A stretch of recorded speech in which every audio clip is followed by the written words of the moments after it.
매임을 당한 이유라는 제목으로 오늘 말씀을 한번 생각해 보겠습니다.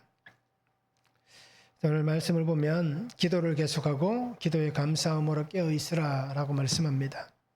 그러면서 지혜로 행하여 세월을 아끼라. 말을 항상 은혜 가운데서 소금으로 맛을 냄과 같이 하라 라고 그렇게 당부를 합니다. 그러면서 사랑받는 형제, 신실한 일꾼, 주 안에 함께 종이 된 자들이다 라고 그렇게 바울이 소개를 하고 있습니다. 자, 첫 번째는 예수님의 복음을 위함이다 라고 말씀합니다. 2절에서 4절입니다. 기도를 계속하고 기도에 감사함으로 깨어 있으라. 또한 우리를 위하여 기도하되 하나님이 전도할 문을 우리에게 열어주사 그리스도의 비밀을 말하게 하시기를 구하라. 내가 이 일 때문에 매임을 당하였노라. 그리하면 내가 마땅히 할 말로서 이 비밀을 나타내리라.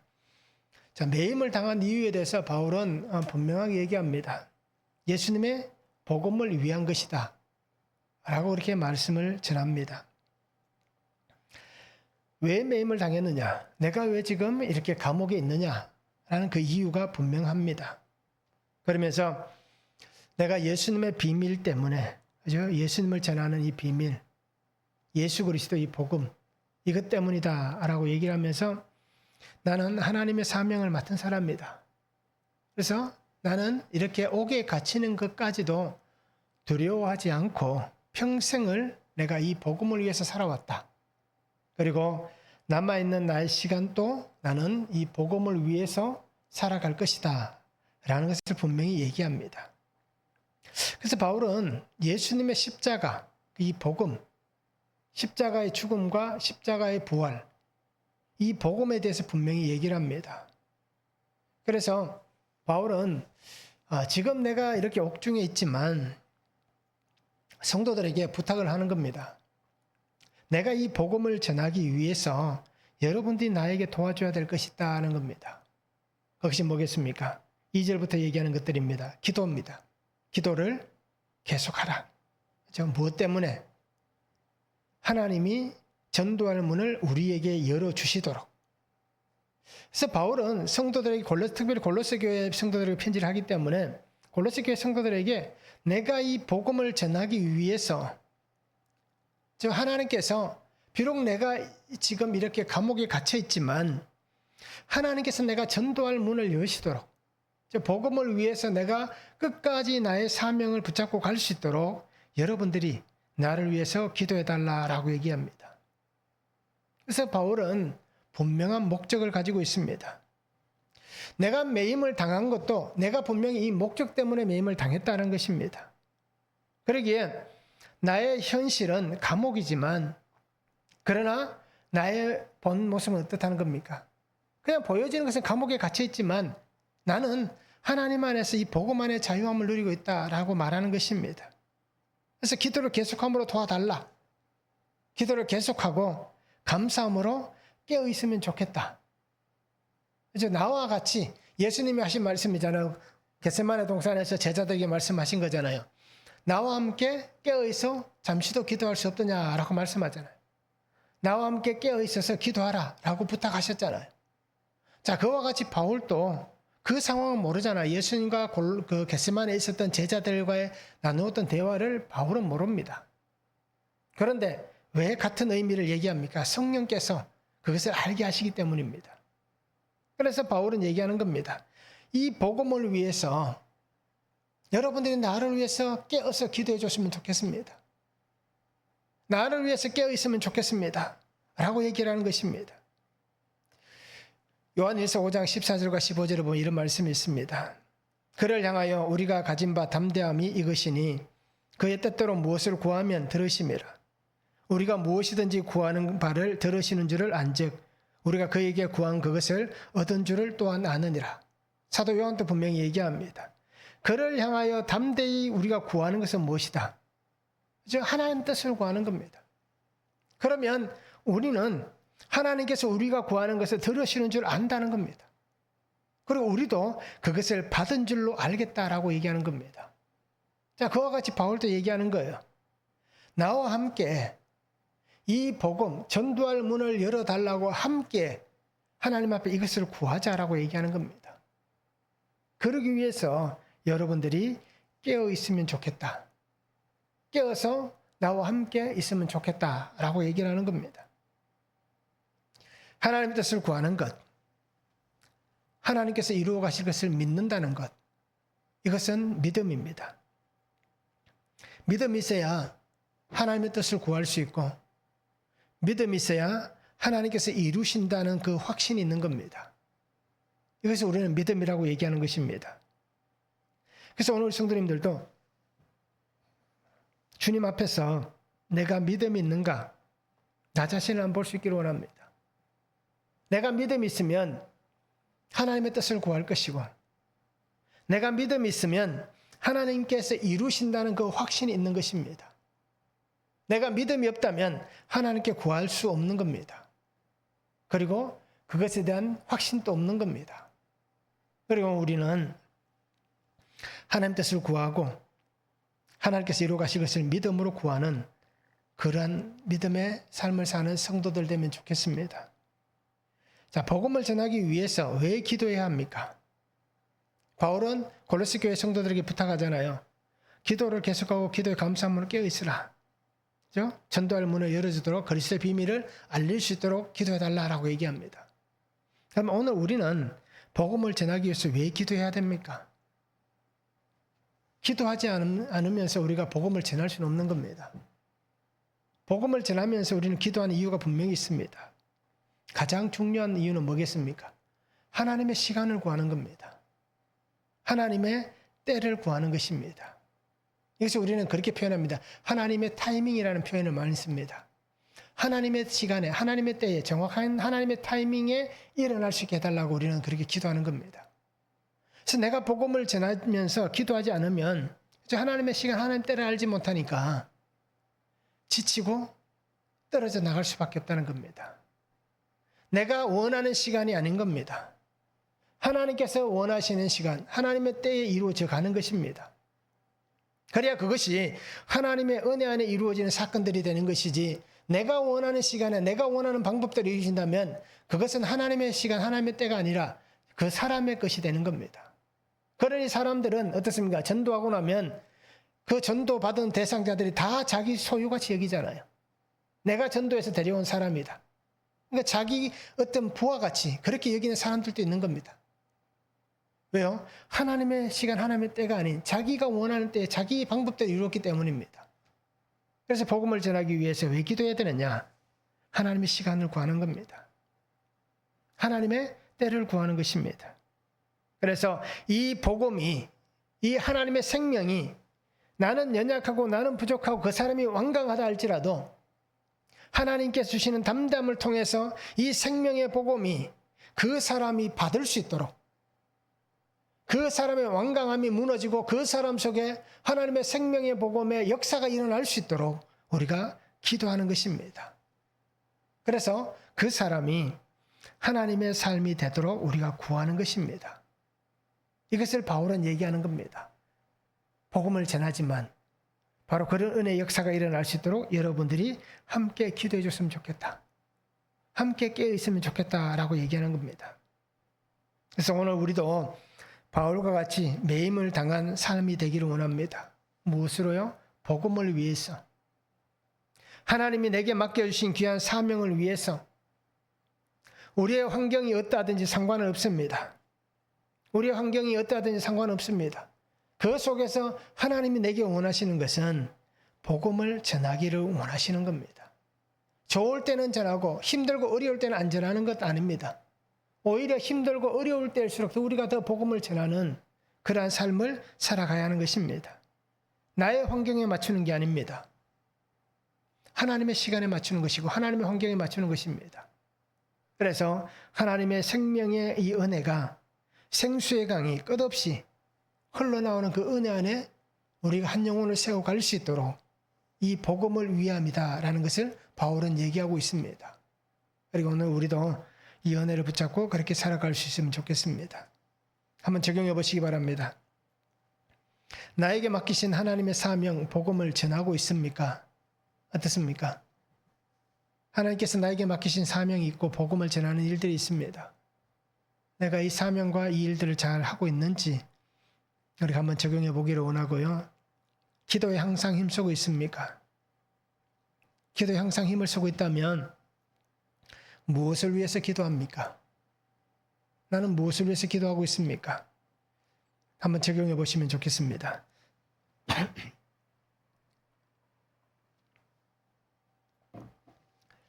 두 번째는 세월을 아끼라라고 말씀합니다. 5절에서 6절입니다. 외인에게 대해서는 지혜로 행하여 세월을 아끼라. 내 말을 항상 은혜 가운데서 소금으로 맛을 냄과 같이 하라. 그리하면 각 사람에게 마땅히 대답할 것을 알리라 라고 말씀하고 있습니다. 바울은 지혜로 행하라, 세월을 아끼라 라고 얘기합니다. 자, 세월을 아끼라라는 얘기는 세월이라는 단어는 카이로스라는 단어를 씁니다. 어떤 시간을 얘기할 때 우리가 카이로스라는 단어를 얘기하기도 합니다. 그런데 여기에서 이 카이로스라는 단어의 뜻은 기회라는 뜻입니다. 어떤 시기 그리고 어떤 범위를 강조를 합니다. 그래서 시간이라는 개념도 들어가 있지만 오늘 사용된 표현을 보면 어떤 기회, 어떤 그것을 표현하고 있습니다. 아끼라라는 단어는 엑사고라조라는 단어를 쓰는데요. 속량하다, 그리고 사다, 독점하다라는 뜻이 있습니다. 그래서 세월을 아끼라라고 얘기하는 이 단어의 해석을 보면 기회를 사라라는 뜻입니다. 그래서 에베소서 5장에도 이 동일한 말씀이 있습니다. 세월을 아끼라, 시대가 악하니라라고 얘기하는 그 장면이 있습니다. 자, 이렇듯 세월을 아끼라라는 것은 기회를 다시 사라라고 얘기하는 거예요. 기회를 사라. 자, 바울은 왜 기회를 다시 사라고 얘기합니까? 우리가 그런 표현을 많이 쓰잖아요. 지나간 시간, 지나간 기회는 다시 돌이킬 수 없다라고 얘기하잖아요. 그래서 지나간 것은 다시 돌이킬 수 없습니다. 붙잡을 수도 없습니다. 지나가 버리면 끝이다라고 얘기를 합니다. 분명히 우리는 잘 알고 있습니다. 나에게 주어진 시간이라든지 나의 주어진 환경, 이것은 지나가면 더 이상은 돌릴 수 없습니다. 그런데 우리는 어떻습니까? 나에게 있는 이 기회들을 우리는 어떻게 이용을 합니까? 아마 잘 활용하시는 분도 있겠지만 대부분 사람들은 이 기회를 그냥 허비해버립니다. 헛되게 보내버립니다.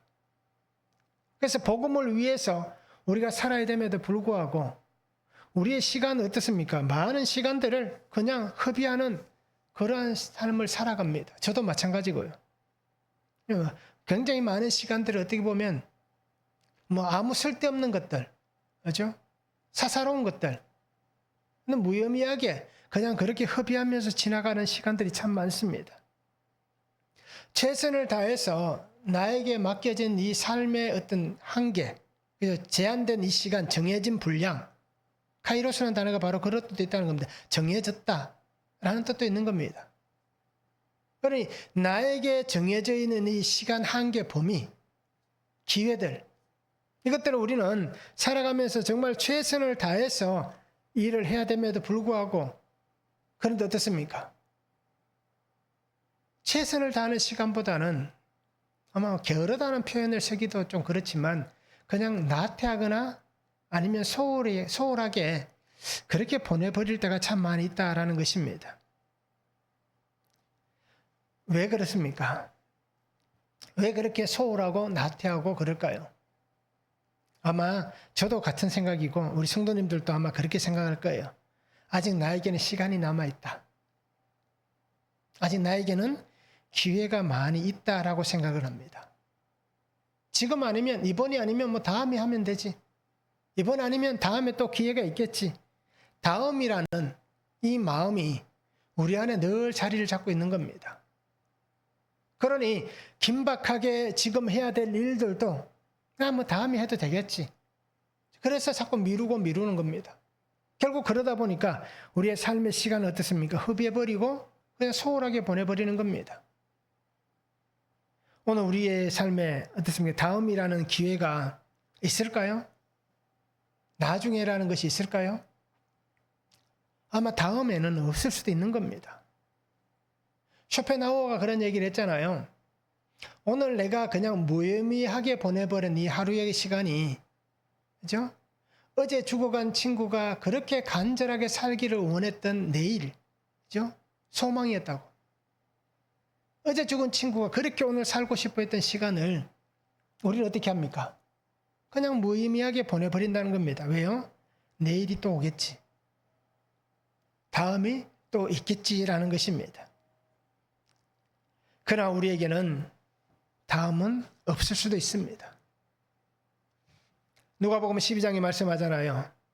한 부자가, 어리석은 부자가 어떻게 합니까? 엄청 많은 가을의 소출을 거둬들였습니다. 그럼 뭐라고 얘기합니까? 내가 평안히 먹고 즐기자. 더 큰 창고를 짓자. 그렇게 얘기하는 거예요. 그런데 주님께서 비유로 뭐라고 얘기합니까? 오늘 밤에 내 영혼을 데려가 버리면 내가 준비한 모든 것이 누구 것이 되겠느냐라고 말씀합니다. 내일을 장담할 수 없는 것이 오늘 우리의 삶입니다. 그래서 우리는 주어진 범위 안에서, 주어진 한계 안에서 내가 할 수 있는 최선을 다하는 것이 복음 안에 사는 성도의 삶인 것입니다. 그래서 오늘 내가 살아가는 삶을 정말 최선을 다해서 살아야 되고, 그렇게 사는 삶을 바울은 이렇게 얘기합니다. 말을 항상 은혜 가운데서 소금으로 맛을 냄과 같이 하라고 얘기합니다. 나에게 주어진 이 시간을, 그죠? 다시 사야 되는, 정말 이 세월을 아끼면서 내가 소금으로 맛을 내는 것 같은 소금의 존재가 되어서 내가 사는 삶의 자리에서 이 소금으로서의 분명한 목적을 가지고 살아야 된다라고 얘기를 하고 있는 것입니다. 소금은 짜게 하는 겁니다. 부패하는 것을 방지합니다. 그런데 부패 방지를 못하고 음식을 짜게 하지 못한다면, 맛을 내지 못한다면 소금은 그냥 버리는 거예요. 오늘날 우리 소금 개념과 다른 거예요. 예수님의 시대의 소금 개념은 어떻습니까? 돌에 붙어있는 소금들을 사용하던 시대입니다. 그러니 그 소금을 어떻습니까? 필요한 소금이 다 떨어지면 그거 그냥 쓸모없는 돌덩이인 거예요. 그것을 가지고 있지는 않습니다. 그냥 버리는 거예요, 길가에다가. 왜? 그냥 돌이잖아요. 그 기능을 다 뺐기 때문입니다. 그래서 오늘 우리가 정말 내가 살아가는 삶의 자리가, 환경이, 또 나의 신앙이, 내가 인간으로서의 나의 모습이 썩고 부패하고 악취가 나는 그 삶이라면 우리는 소금이다라고 얘기할 수가 없는 겁니다. 예수님은 분명히 말씀하셨습니다. 너희는 세상의 소금이다 말씀하셨습니다. 그런데 내가 이 소금의 삶이 되지 못한다면, 내가 썩어가고 있다면, 내가 악취를 풍기고 있다면 그냥 우리는 쓸모없는 돌덩어리에 불과한 겁니다. 그렇게 바울은 얘기하잖아요. 우리의 세월을 아끼면서 정말 내가 소금으로서 그 소금과 같은 삶을 살아가야 한다라고 얘기를 하고 있습니다. 그래서 오늘 우리가 복음 안에서 이 삶을 다시 사시기 바랍니다. 헛되이 보내버리는 삶이 아니라 예수 그리스도와 함께 정말 이 삶의 모든 것을 다시 한번 복음 안에서 기회를 사시기 바랍니다. 그래서 기회를 놓치지 말고 끝까지 주의 은혜 안에서 우리가 이 길을 잘 걸어갈 수 있는 그런 성도들 되면 좋겠습니다.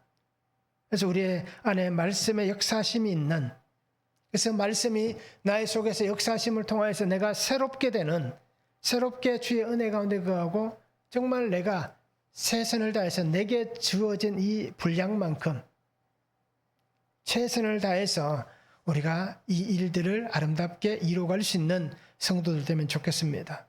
한번 적용해 보시기 바랍니다. 나에게 주어진 세월을 아끼고 있습니까? 복음을 위해서 기회를 다시 사고 있습니까? 어떻습니까? 그냥 시간적 개념으로 얘기할 때 그냥 우리가 세월을 아끼고 있는지, 그리고 정말 그것을 기회, 어떤 범위 안에서 얘기한다면 정말 내가 다시 기회를 사고 있는지, 복음을 위해서 기회를 다시 사고 있는지 한번 우리가 적용해 보시면 좋겠습니다. 나의 말은 사람을 살리는 말입니까? 죽이는 말입니까? 소금은 살리는 겁니다. 그런데 그 맛을 잃어버리면 그냥 죽게 두는 거예요. 자, 그렇다면 나는 내 말로 어떤 나의 신앙을 통해서 사람을 살리는지 사람을 죽이는지 한번 적용해 보시기 바랍니다. 세 번째는 사랑받고 신실한 주의 종이 되기 위함입니다. 7절에서 9절입니다. 두기고가 내 사정을 다 너희에게 알려주리니 그는 사랑받는 형제요 신실한 일꾼이요 주 안에서 함께 종이 된 자니라. 내가 그를 특별히 너희에게 보내는 것은 너희로 우리 사정을 알게 하고 너희 마음을 위로하게 하려 함이라. 신실하고 사랑을 받는 형제 오네시모를 함께 보내노니 그는 너희에게서 온 사람이라. 그들이 여기 일을 다 너희에게 알려주리라 라고 말씀합니다. 자, 바울은 자신의 환경에 함께 수고하고 함께 주의 일을 이루어가는 동역자들을 소개합니다. 그 사람이 두기고 오늘 성경에는 오네시모 이 두 사람이 나옵니다. 자, 두기고는 누굽니까? 바울의 제자입니다. 또는 바울의 수종자라고 얘기를 합니다. 그래서 옆에서 항상 바울을 도와주는 사람입니다. 그래서 그렇게 얘기를 합니다. 3차 전도 여행 때부터 함께 동행했던 사람이다 라고 얘기를 합니다. 자, 그리고 이 두기고는 나중에 콜로폰이라는 지역의 주교가 됩니다. 그래서 그가 나중에 이 콜로폰의 주교가 되어서 그곳에서 사역을 하다가 순교하였다라는 전성이 있습니다. 그러니까 두기고는 그런 사람이었습니다. 자, 오네시모는 어떤 사람입니까? 빌레몬의 종이었습니다. 두기고는 아시아인이다라고 얘기를 하고요. 이 오네시모는 흑인입니다. 빌레몬의 종이었고요. 그런데 우리가 알듯이 빌레몬에게서 어떤 것들을 훔쳐서 로마로 도망왔습니다. 그런데 로마에서 바울을 만나서 복음을 듣고 개종을 합니다. 자, 그 사람이 바로 이 오네시모입니다. 그래서 빌레몬 1장 16절에 보면 오네시모에 대해서 바울이 이렇게 얘기합니다. 이후로는 종과 같이 대하지 아니하고 종 이상으로 곧 사랑받는 형제로 둘 자라. 내게 특별히 그러하거든 하물며 육신과 주 안에서 상관된 내게랴라고 얘기합니다. 그러니까 이 오네시모는 예수님을 영접한 이후에 나에게 형제와 같은 자가 되었다. 그죠? 나와 형제의 관계가 있는 사람이 되었다. 자, 그러면 빌레몬 당신도 나와 같이 형제의 관계가 있는 당신도 정말 우리가 함께 사랑하는 사람이라면 내가 이 오네시모를 이렇게 대하듯이 당신도 오네시모를 종으로 여기지 말고 사랑하는 형제로 여겨주면 좋겠다. 누구 때문에요? 예수님 때문에. 그리고 바울은 그 위에 또 얘기합니다. 만약에 이 오네시모가 당신의 것을 훔쳐왔듯이 왔지만 그것이 손해난 것이 있다면 내가 그것을 갚아주겠다까지 얘기를 합니다. 자, 이렇듯 바울은 어떻습니까? 신분적 격차를 뛰어넘습니다. 로마 시민이었잖아요. 그런 사람이 어떻게 보면 아시아인을 상대하고 그리고 흑인을 상대하는 것, 이것은 어떤 신분의 격차를 뛰어넘는 행위입니다. 그 시대에는 참 어떻게 보면 하기 힘든 모습입니다. 그런데 바울은 어떻습니까? 하나님의 비밀인 이 그리스도 때문에 예수 그리스도를 만난 그의 삶은 변화가 되었고 그리고 그가 전한 예수 그리스도의 복음을 받은 사람들과의 관계도 그가 예전의 모습은 아닌 거예요. 그러니까 예수님 안에서 이 복음 안에서 그가 모든 사람들을 사랑하고 사랑받고 또 섬기고 위로한다는 겁니다. 그러면서 함께라고 얘기합니다. 나와 함께 주의 일을 하는 동역자들이다 라고 얘기를 하고 있습니다. 함께 사랑받는 자들이고 함께 신실한 일꾼이고 함께 주 안에서 종이 된 자, 나도 주님 안에서 종이 되었고 이들도 주님 안에서 종이 된 자들이다 라고 얘기를 하고 있습니다. 즉 바울은 자신의 현재의 모습에서 자신과 함께하고 있는 한 사람 한 사람들을 인정해 줍니다. 그리고 그들을 인정하면서 이 사람은 나와 함께 주의 일을 이루어가는 하나님의 동역자들이다 라고 얘기를 해주고 있습니다. 그렇게 바울은 복음을 전하는 곳마다 어떻습니까? 또 편지를 쓰는 곳마다 항상 자신의 어떤 말들을 많이 하잖아요. 이곳에 대해서 어떤 표현들을 많이 하잖아요. 그래서 우리가 보면 바울이 정말 어떤 마음으로 복음을 전하고 어떤 마음으로 사람들을 대하고 있는지를 우리가 잘 알 수가 있는 겁니다. 오늘 우리는 나의 환경에서 높여주고 인정하는 사람이 있습니까? 이 사람은 나와 함께 주의 일을 이루어가는 나의 동역자입니다. 라고 얘기하는 사람이 있습니까? 오늘 바울의 이 7절부터 나오는 말씀 같이 나는 사랑받는 자입니까? 나는 사랑을 하는 자입니까? 나는 신실한 일꾼입니까? 나는 신실한 일꾼들을 인정하는 자입니까?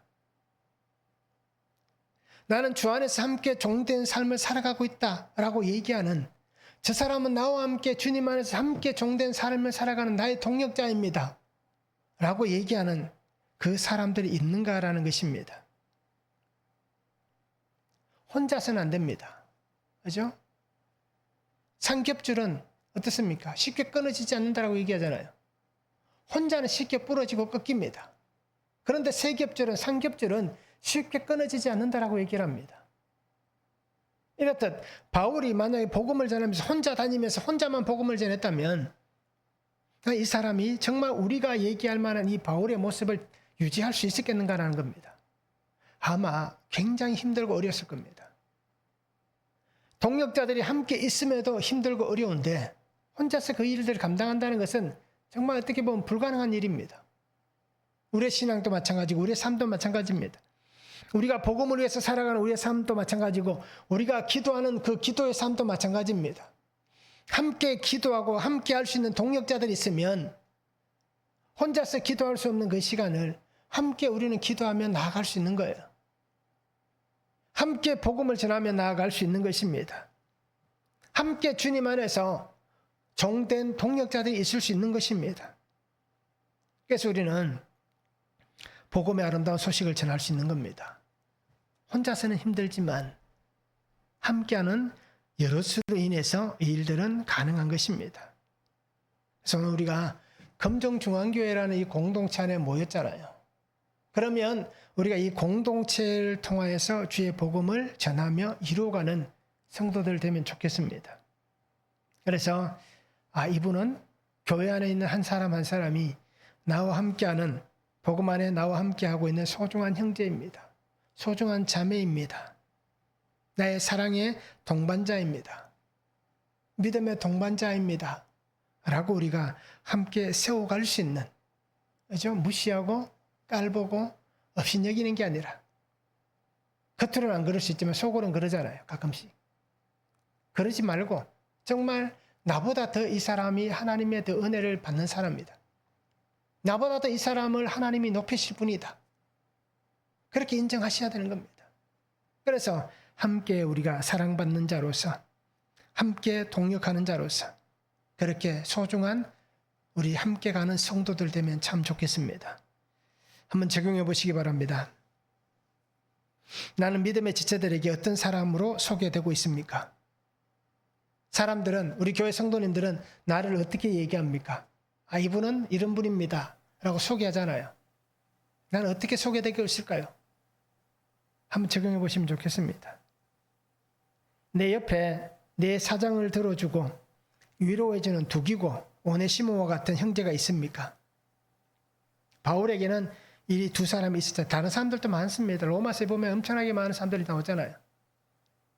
그렇다 바울에게는 특별히 오늘 골로새 교회에 편지하면서는 두기고 오네시모를 얘기하잖아요. 내 곁에서 내 사정을 들어주고 나를 위로해주는 사람, 이 사람들이 있습니까? 있다면 그들은 누구입니까? 한번 적용해 보시면 좋겠습니다. 자, 성도는 예수 그리스도의 복음을 전하기 위해 끊임없이 기도하는 자들이 되어야 됩니다. 성도는 사랑의 아름다운 공동체를 이루어 가야 됩니다. 그래서 성도 한 사람 한 사람이 아름다운 공동체를 이루는 교회, 에클레시아가 되는 겁니다. 그 은혜를 우리가 바라볼 수 있기를 원하고요. 또 우리가 복음을 위해서 최선을 다해 세월을 아낄 수 있는, 기회를 다시 살 수 있는 그러한 주님의 사람들이 될 수 있기를 축원합니다.